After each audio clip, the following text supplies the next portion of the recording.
Sebagai narator, Saya Sari Ahmad Al-Wahid sebagai Tengku Jajong. Saya Muhammad Iqbal Abdurrahman sebagai pemuda desa. Saya Muhammad Rasul Saputra sebagai kepala desa. Saya Muhammad Hilmudan sebagai warga laki-laki.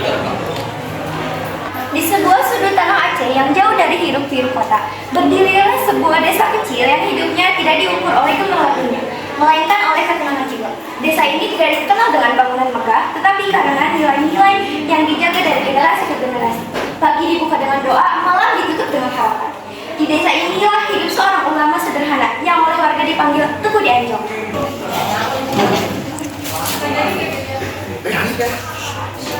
Ya Allah, saya mau masih pulang tanah dengan keikhlasan.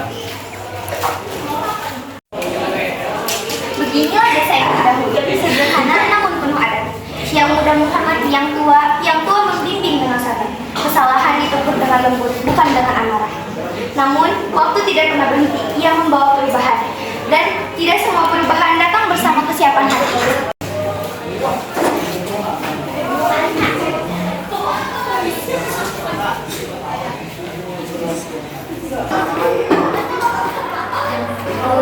Anak-anak ini sangat menangkap sesuatu orang tua. Sekarang menonton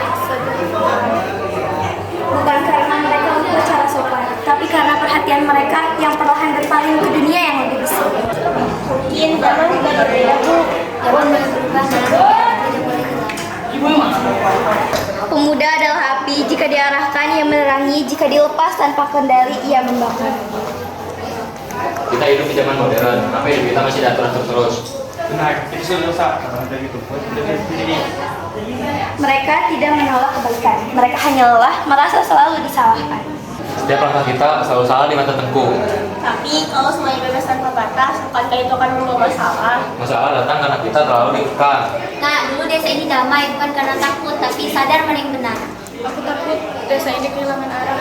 Ia datang tanpa suara keras, namun kehadirannya menerangkan kegaduhan. Bukan karena takut, tetapi karena rasa hormat yang masih tersisa. Anak-anakku, aku berdiskusi dulu sebagai orang yang paling benar. Aku juga belajar setiap hari bahwa perubahan dalam dulu kamu bukanlah ancaman. Aku tidak melarang kalian untuk hidup ini. Aku hanya ingin itu tidak menginjak orang lain. Tengku terlalu kolot, zaman sudah berubah, aturan lama tidak cocok lagi. Tenanglah, Tengku hanya mengingatkan, bukan memaksa. Kami tidak butuh nasihat, kami hanya ingin bebas. Di saat emosi memuncak atau sering memilih diam. Dengar, sama Tengku Adin saya ini, kita maju. Jangan berkata seperti itu. Lebih baik Tengku pergi saja, kata saya ingin tentram. Biar kebaikan kemampuannya yang langsung bebas, maka aku akan pergi. Jangan Hari demi hari berlalu tanpa Tengku. Hari pertama terasa biasa, hari kedua mulai gaduh, hari ketiga pertengkaran di mana-mana. Kenapa desa ini terasa kosong? Saat itulah mereka sadar, yang hilang bukan aturan, melainkan nilai yang selama ini dijaga. Kita kehilangan pegangan, bukan karena Tengku berkuasa, tapi karena kita menolak nasihat. Cuma sadar kebebasan kepayahan dan saudara. Aku salah.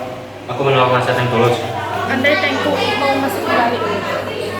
Dan seperti doa yang akhirnya dijawab, Tengku kembali, bukan untuk dihormati, melainkan untuk merakyat. Aku kembali bukan karena aku rindukan desa ini, aku kembali karena aku mencintai desa ini. Maafkan kami, Tengku. Aku maafkan kalian, asalkan kalian ingin berubah.